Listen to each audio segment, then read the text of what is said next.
আমি তো একটা দেশ চিনি, এই দেশে কোনো বেনামাজি নেই। আমি 6 বার গেছি ওই দেশে, কোনো বেনামাজি ওই দেশে নেই।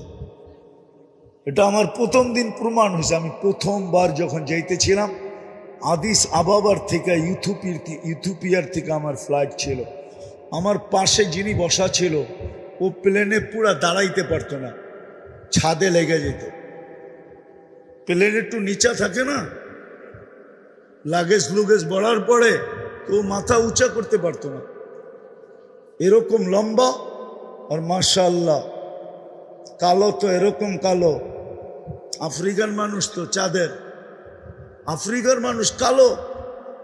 তা আমি কথা বলতে বলতে ওরে নামাজের সময় চলে আসছে, আমি নামাজের কথা বলছি তো ও হাসি দিয়া বলে, মুসলমান নামাজ পড়ে না, তুমি এই কথা বিশ্বাস করলা কি, ধারণা করলা কি করে যে মুসলমান আর নামাজ পড়বে না?